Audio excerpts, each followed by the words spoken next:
ሰላም ፊልም ወዳዶች እንዴት ናችሁልን? ያው ለዛሬም ከባለፈው ቪዲዮአችን የቀጠለውን የስኪድ ጌምን ምዕራፍ 1 ክፍል ደግሞ 3ን ልናሳያችሁ መተናል። ከዚህ ቀደም የተለቀቁትን ክፍሎች ያላያችሁ ወዳጆቻችን ካላችሁ ከታች ዲስክሪፕሽን ላይ አስቀምጠንላችኋል፣ ሄዳችሁ ተመልከቷቸው።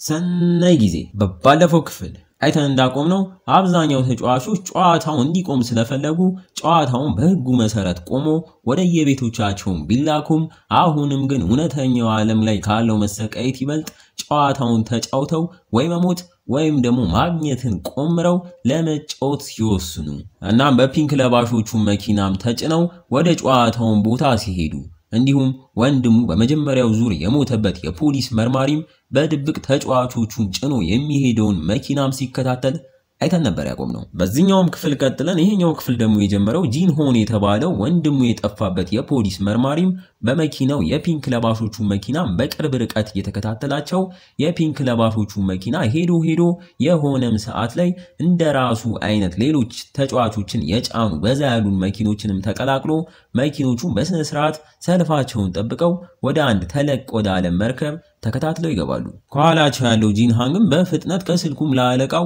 ወደ ጣቢያ አሁን ላይ መሄድ እንደማይችልና በኋላም እንደሚያገኘው በቴክስት ሜሴጅም ልኮ ሽጉጡንም መያዙን አረጋግጦ ሳይታይ የፒንክ ለባሾቹ አንዱ መኪና እታች ገብቶም ይደበቃል።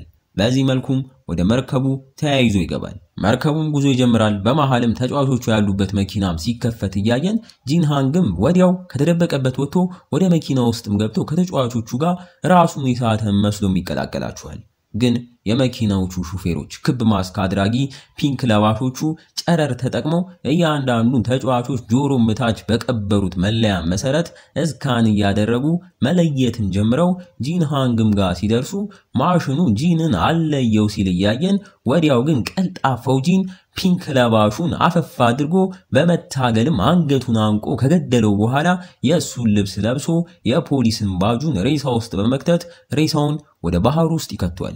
ይህንንም በሚያደርግበት ሰዓት ከርቀት በአራት ማዕዘንና 3 ማዕዘን ማስክ ባደረጉ ፒንክ ለባሾችም ታይቶ እነሱም ወደሱ ተጠግተው ምን እያደረገ እንደሆነም ገና ሳይጠይቁት እሱም አሞት እንደሆነ ሲናገር አራት ማዕዘን ያደረገው ፒንክ ለባሽም ከአለቃው ጋር እንዲያወራ ፍቃድ ካልተሰጠው በስተቀር እንዳያወራ የተነገረውን ሲያስታውሰው እንሰማለን። እዚህ ጋር ለምንድነው የሚያደርጉት ማስክ በቅርጽ የተከፋፈለው እያላችሁ ያላችሁ ወዳጆቻችን ካላችሁ እስካሁን በተረዳነው መሰረት 3 አይነት ቅርጽ የሚያደርጉ ፒንክ ለባሾች እንዳሉ እነሱም አራት ማዕዘን፣ 3 ማዕዘን እንዲሁም ክብ ሲሆኑ ታዲያ አራት ማዕዘን ለባሾች የሁሉም አለቃ፣ 3 ማዕዘን ለባሾች ደግሞ ጠባቂና መሳሪያም የሚታጠቁ ሲሆኑ ክቦቹ ደግሞ ተራውን ስራ የሚሰሩ ልክ ምግብ ማብሰል፣ ተጫዋቾችን እዚህ ማድረስ፣ የተገደሉትን ማቃጠል የመሳሰሉትን ማለት ነው።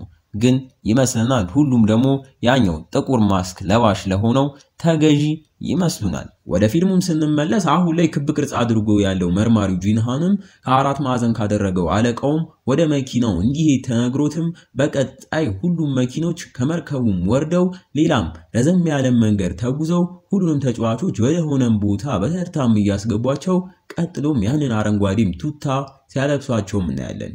እዚህ ጋር ራሷን የሳተች መስላ ያለችው ሴቢዊክ ወይም ደግሞ ካንግሲ በሚገርም ብልሃት የያዘቻትን ጩቤ ፒንክ ለባሾቹ ኪስ ውስጥም ከታ ልብሷን ከቀየሩላትም በኋላ መልሳም ታወጣዋለች። ዋው! እንግዲህ በዚህ መሰረት ሁሉም ተጫዋቾች ልብሶቻቸው ተቀይሮላቸው የያዙትን ዕቃት ወስዶ በአግባቡም ተቀምጦላቸው ትዕይንቱን በቀጣይ ያኛው ቁጥር 1 የተሰጣቸው ሽማግሌ ሰውዬ ራሳቸውን ከሳቱበት ሲነቁም ያሳዩናል። ሰውየውም ሲነቁ አጠገባቸው ሲያንግ እየጠራቸውም አግኝተውት ዳግመኛም ስለተገናኙ ደስታቸውን እየተገላለጹ ለኛም ከሚባለው በላይ ብዙ ተጫዋቾች ሐሳባቸውን ቀይረው እንደተመለሱም እያሳዩን ካቆሙት 201 ተጫዋቾች ውስጥ 187ቱ እንደተመለሱም እናያለን። እዛውም ሳንጉ እነ ሲያንግን ተቀላቅሏቸው እንዲሁም በመጀመሪያው ጨዋታ ላይ ሲያንግን ያተረፈው ፓኪስታናዊም አሊም ተቀላቅሎ እነዚህ ሰዎች ቀጣይ ምን አይነት ጨዋታ እንደሚያጫውቱን ስለማናውቅ አንድ ቡድን እንሁንም ብለው ይስማማሉ። ሲያንግ፣ ሳንጉ እና አሊ እንዲሁም ሽማግሌው ሰውዬ። በሌላ በኩል ደግሞ ጉልበተኛውና ወንበዴው ዳክሱም እዚህም መጥቶ የራሱን ቡድን መስርቶ ከዚህም በፊት ውጪ ላይ በቡድን አብረው ስራ ሰርተው የምታውቀውን ሲያምቡክን እንድትቀላቀላቸው ያስጨነቃት እሷን በያዘችው ጩቤ አውጥታም ልታስፈራራም እያሰበች በመሃልም ሌላኛው የፊልሙ አሽቃባጭ ወይም ደግሞ አስመሳይን በላት ብቻ ሃን የተባለችውም ሴት በመሃላቸውም ገብታ እዚሁም ለራሷ ጥቅም ስትል የወንበዴውን ቡድን ካልተቀላቀልኩ ያለች ስታስፈቅድ እናያታለን። ዳክሱና ሃንም ይህንን ሲያወሩ ሴቢዩክም በአይኗ ከዚህ ትልቅ ቤት ውስጥ መውጫ እንዲሁም ለቀጣይ ጨዋታ ፍንጭ ነገር እንዲሆናት ብቻ በአይኗ ቀዳዳም ስትፈልግ እያየናት የቁርስ ሰዓትም ደርሶ ሁሉም ተጫዋቾች ሲመገቡም እያየናቸው እነ ሲያንግም ለቀጣይ ምን አይነት ጨዋታ ሊገጥማቸው እንደሚችል በጭንቀት እየገመቱም አሊም የሚገምቱትን የህፃናት ጨዋታዎች አንዱንም እንደማያውቃቸው ሲናገር ሳንጉም በዚህ ጊዜ እንደሚያስተምረው ሲናገረው እንሰማለን። በተመሳሳይ ትዕይንቱ የቀኑን ስራቸውን የጨረሱት ክብ ማስክ የሚያደርጉት ፒንክ ለባሾችም ወደ ማደሪያዎቻቸው የክፍሎቻቸውን ቁልፍ ይዘው ሲጓዙ ጂንሃን ግን በተመሳሳይ ከገደለው ሰው የወሰደውን ቁልፍ በመያዝ ወደ ተሰጠውም የክፍል ቁጥርም አምርቶ ምንም ሳያስጠረጥር ወደ ክፍሉም ይገባል። ክፍሉ ውስጥም እንደገባ 3 የተለጠፉ ህጎች ይመለከታል። እነሱም ከክፍሉ ውጪ ሲሆን ሁሌ ማስኩን ማድረግ እንዳለበት፣ ከማንም ጋር ያለ አለቃው ፍቃድ ማውራት እንደማይችል እንዲሁም ሳይፈቀድለት ክፍሉን ለቆ መውጣት እንደማይችል ነበር። እሱም ክፍሉን ዞር ብሎ ማይቶ በካሜራ እይታ ውስጥ መሆኑን ተረድቶ ትንሽም ቆየት ብሎ የሚበሉት ምግብ መጥቶለት ግዴታ እንዳያስጠረጥር ከካሜራው ዞር ብሎ ሲመገብም እናየዋለን። ከተመገቡም በኋላ አመሻሽ ላይ ሁሉም እንዲተኙ ያሉበት ክፍል መብራት ሲጠፋለት ጂንሃን ግን ወዲያው ደብቆ የያዘውንም ስልክ በማውጣት ደሴት ማገት፣ ጥብቅ ቁጥጥር እንዲሁም ማስክ ብሎም ሲጽፍ እያየ ነው። ካጠገቡም የነበረ ክፍል ውስጥ እንደሱ ፒንክ ለባሽ የነበረም ሰራተኛ ሞሪስ ኮድ የሚባለውን ተጠቅሞ ሳልም እያሳለ ጂንን ለማናገር ሲሞክር ጂንም ይሰማዋል። ወደ ተጫዋቾቹም ስንመለስ አስመሳዩ ሃን በሌሊት ሽንት ይመጣም ብላ ስትቋጉጠው እንዲሁም ካልከፈታችሁልኝ እዚህ ሸነዋለሁም ስትል ፒንክ ለባሾቹ በስተመጨረሻ ከፍተውላት ወደ ሽንት ቤትም ይዘዋት ይሄዳሉ። ሴቢዩክም ይህንን አጋጣሚም ተጠቅማ እሷም ተከትላት አብራ ወደ ሽንት ቤትም ትሄዳለች። ታዲያ ሁለቱ ሴቶች ሽንት ቤት ገብተው ሃንም የውሸቷን አውቃ ውስጥ የደበቀችውን ሲጋራ አውጥታ ለማጨስ እንደሆነ የመጣችው፣ ሴቢዩክ ደግሞ በያዘችው ጩቤ ከላይ ያለውን አየር ማስተላለፊያን ፈታ በዛም አድርጋ በሌላኛው በኩል ምን እየተደረገ እንደሆነ ለማየትና ፍንጭ ለማግኘት ነበር በዚህ ሌሊት ሽንት ቤት የመጡት። ታዲያ ሁለቱም እንዳሰቡት እያደረጉ ሴቢዩክም በትቦ በኩል ሳትታይ ትንሽ ተጉዛ ወደ ታችም ስትመለከት ፒንክ ለባሾቹ የሌሊት ሰራተኞች ስኳር በትልቅ ብረት ድስትም እየጨመሩ እሳት ላይም ጥደው ከውሃ ጋር ደባልቀው ሲያማስሉ ታያለች። ይህንንም መረጃ ይዛ ከወደ ነበረችበት ሽንት ቤትም በሃን እርዳታ ትመለሳለች። ሁለቱም ተያይዘው ወደሚተኙበትም ሲመለሱ ሃንም ምን እንዳየች እንድትነግራት ስትጠይቃት ሴቢዩክ ግን ነጋ እንደምንነግራት ነግራ ትታ ስትሄድና ይህንንም ንግግራቸውን ሳንጉ ከተኛበት ሆኖ ሲሰማቸው እናየዋለን። እንግዲህ የማይነጋ ሌሊት የለምና ሌሊቱም ይነጋል። ጂንሃን ግን ከተኛበት ነቅቶ በህጉ መሰረት ክፍሉ ለቆ መውጣት ሲፈቀድለት ወጥቶም ወደ ቀጣዩም ስራ ከሌሎቹ ጋር ያመራል። ተጫዋቾቹ ደግሞ በሌላ በኩል ጧት ላይ የተዘጋጀላቸውን ቁርስም ተቀብለው ሲመገቡ በያየናቸው ከተጫዋቾቹ መሃል ቁጥር 111 የለበሰው ተጫዋች ቢያንግ የተባለውም ሰው ከምግብ ውስጥ በትንሽዬ በፒንክ ወረቀት የተጻፈም ነገር ፈልጎ ማውጥቶ ሲያነበው እናየዋለን። ያው ከፒንክ ለባሾቹ የተላከለት እንደሆነ መረዳት እንችላለን። ምን እንደሆነ ግን እስኪ አብረን ወደፊት እናየዋለን። ከቁርሱም በኋላ የሁለተኛው ጨዋታ መጫወቻም ጊዜ ደርሶ ሁሉም ተጫዋቾች ወደ ቦታው መደዳ ማምራት ይጀምራሉ። ሳንጉም ጨዋታው ከመጀመሩ በፊት ሴቢዩክ ጋር ሄዶ ማታ ላይ ያየችውን እንድነግረውና ጨዋታው ምን እንደሆነ እንዲገምትም እየጠየቀ ሲወተውታት እሷም ፒንክ ለባሾቹ ስኳር እያቀለጡ እንደነበረ ትነግሯለች። ሁሉም ተጫዋቾች ወደ ጨዋታውን ቦታ እንደገቡ ጨዋታው ላይ የሚፈልጉትን ቅርጽ ከክብ፣ ከሶስት ማዕዘን፣ ከኮከብ እንዲሁም ከዣንጥላ ቅርጽ ምረጡም ሲባል ወዲያው ሳንጉ ሴቢዩክ ያለችውን ከቅርጾቹ ጋር ሲያገናኘው በሕፃንነቱ በስኳር የሚሰራውን እነዚህን ቅርጾች የያዘውን ብስኩት ትዝ ይለዋል። ታዲያ ግን ለነሲያንግ ምንም አይነት ፍንጭ እንዳላገኘ በማስመሰል ጭራሽ ሁሉም የቡድን አባላቶቻችን አንድ አይነት ቅርጽ ጋር ከምንሆን ብንለያይ ይሻላል በማለት እሱ 3 ማዕዘንን ይመርጣል። አሊም ክቡን፣ ሽማግሌውም ሰውዬ ኮከቡን፣ በስተመጨረሻ ምስኪኑ ሲያንግ የዣንጥላው ቅርጽ ይደርሷል። ወደ ጨዋታውም ሊገቡ ሲሉ ሳንጉ ሲያንግን ያስቆመው ሊነግረውና የዣንጥላውን ቅርጽ ሊለው ፈልጎ ሲተው እያየ ነው። መረጃ የሰጠችው ሴቢዩክም ከርቀት ሳንጉ የሚያደርገውን አይታ እሷም 3 ማዕዘኑን ስትመርጥ እናያታለን። በዚህ መሰረት ሁሉም ተጫዋቾች የመረጡት ቅርጽም ጋር ተሰልፈው ለጨዋታውም እንዲሆናቸው በክብ ቅርጽ ልክ ሳንጉ እንዳሰበው በስኳር የተሰራም ብስኩት መሃል ለመሃልም የመረጡት ቅርጽ ያለበት ከአንድ መርፌም ጋር ይሰጣቸዋል። ጨዋታው የሚሆነውም የመረጡትን ቅርጽ ምንም ሳይሰበር ወይም ደግሞ ሳይቆረስ በትክክል ከስኳር ብስኩት ውስጥ በ10 ደቂቃ ውስጥ ማለያየት ነበር። ይህንንም ያላወቀውና ዣንጥላ ቅርጽ የመረጠው ሲያንግም ክው ብሎም ሲቀር እያየነው በቃ ሞትኩ ሲልም እንሰማዋለን። በተቃራኒው ቀላልና 3 ማዕዘን ቅርጽ የመረጠው ሳንጉም እንዲሁም ሌሎች ተጫዋቾች እድላቸውን ለመሞከር ጨዋታው በይፋ ይጀምራል።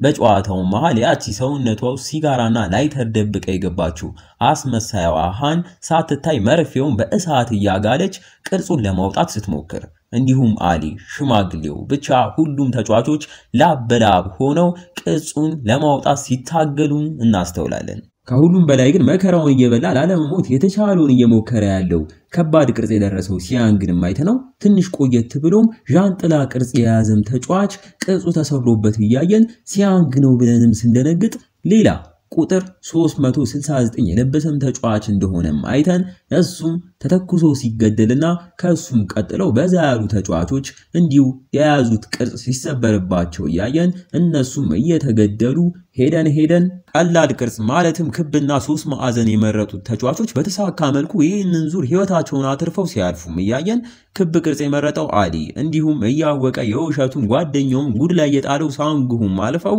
በምስላችንም ወደ ቀጣዩ ዙር ያለፉትን ተጫዋቾች ፒንክ ለባሾቹ እየወሰዷቸው ባሉበት ሰዓትም ያን መነጽር የሚያደርገው ቢያንግ የተባለውን ተጫዋች ከሌሎቹ ለይተው ሲወስዱትም እናያለን።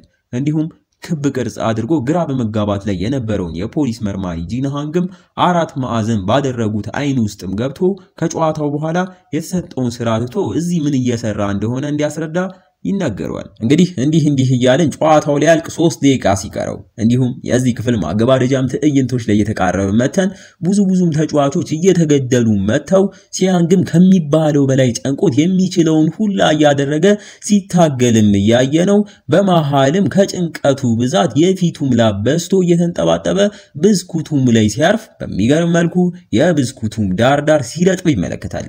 እዛውም አንድ ነገር ብልጭ ብሎለት ከጀርባው ብስኩቱን ካረጠበው ቅርጹ ከፊት ለፊት ምንም ሳይሆን እንደሚወጣም ተገንዝቦ በመላሱ የብስኩቱን ጀርባ በፍጥነት መላስ ይጀምራል። በተመሳሳይ ደብቃ ያስገባችው ላይተርን ተጠቅማ የተሰጣትን ቅርጽ በተሳካ ሁኔታ ያወጣችው መሃን ካጠገቧ በጣም እየተቸገረ ያለውን የወንበዴዎቹን አለቃ ዳክሱንን ለመርዳት ከመውጣቷ በፊት ላይተሯን ጥላለት ስትሄድ እናያታለን። አሁን ለሁሉም ተጫዋቾች የተሰጣቸው ደቂቃ ከ10 ወደ 1 ደቂቃም ደርሶ ሰከንዳቶች ብቻ ሲቀራቸው ሲያንግ የሚያደርገውንም እያዩ ያሉት አንዳንድ ተጫዋቾችም ልክ እንደሱ ከጉዳቸው ለመውጣት ብስኩታቸውን ከኋላም እየላሱ ሽማግሌውም ሰውዬ እሱም አይቶ እንደ ሲያንግ ልሶ በተሳካ መልኩ ቅርጹን ሲያወጣ ወንበዴው ዳክሱም ካሃን ባገኘው ላይተር ተጠቅሞ እሱም ቅርጹን አውጥቶ ሲገላገልም እያየን እኛም እያልን የማያልፉት የለም እንደሚባል ሲያንግም ከስንት ልፋትና መላስ በኋላም የዣንጥላውን ቅርጽ ምንም ሳይሆን ያወጣዋል። ዋው! በስተመጨረሻም ደቂቃው ያልቃል። ያለፉትም አልፈው ያልጨረሱት ተጫዋቾች ደግሞ ተደርድረው ይረሸናሉ። በዚህ ጊዜ ነበር አንድ ያልታሰበ ነገር የተፈጠረው። አንዱ ተጫዋች አፈንግጦ በተሰጠው መርፌ ወቅቶ ሽጉጡንም ነጥቆ 4 ማዕዘን ቅርጽ ያደረገው ላይ ተኩሶበት እሱንም በመያዝ ሌሎቹንም ማስፈራራት ይጀምራል። እዛውም አግቶ የያዘውን 4 ማዕዘን ማስክ ያደረገውን ሰውዬ ማስኩን እንዲያወልቅ አዞት ሰውየው ማስኩን ሲያወልቅ በሚያስደነግጥ መልኩ ከሚባለው በላይ የመሪነት ኃላፊነት የተሰጠው ሰው በጣም እድሜው ትንሽ እንደሆነ ያያል። ይህን ጊዜም ግራ በመጋባት ራሱን ተኩሶም ይገላል። እንደዛውም እንዳሉ ዋናቸው ማለትም ጥቁር ለባሹ ሰውዬ ወደ ቦታው መጥቶ ማንኛውም ፒንክ ለባሽ ማስኩን ከክፍሉ ውጪ ማውለቅ እንደሌለበት የተነገራቸውን ማስታውሶ ይህንንም ህጋቸውን የተላለፈውን ልጅ ተኩሶ ይገለዋል። በስተመጨረሻም በዚህ መልኩ ሁሉም ነገር አብቅቶ የሞቱት ሬሳዎች በሚሰበሰቡበት ሰዓት የፖሊስ መርማሪ የሆነው ጂንሃንግም ወደ 4 ማዕዘን አድርጎ ወደ ተገደለውም ልጅ አምርቶ ከጨዋታው በኋላ እንነጋገራለን ያለውንም እያስታወሰ የልጁንም ማስክ አንስቶ ለራሱም ሲይዘው እናየዋለን። እና እንዴት ነው ፊልም ወዳጆች ስኪድ ጌም መጀመሪያው ምዕራፍ ክፍል 3ን ወደዳችሁት? እንግዲህ ብዙ ተጫዋቾች እየተቀነሱ ነው። በቀጣይስ ምን አይነት ጨዋታና ምን ያህል ሰው ይሞት ይሆን? የፖሊስ መርማሪው ሳይነቃበት ምን ይፈጥራል? በቀጣይ አብረን እናየዋለን። እስከዛ ግን እንደተለመደው ይህችን ቪዲዮ አነስ ያለች 2500 ላይክ በአናቱ አስገቧት። እንዲሁም ሰብስክራይብ ያላረጋችሁ ወዳጆቻችን ሰብስክራይብ እያረጋችሁ ሼርም እያደረጋችሁ አበረታቱን። በቀጣይ ክፍል እስክንገናኝ ፊልም ወዳጆች ነበርን። ቸር ቆዩልን።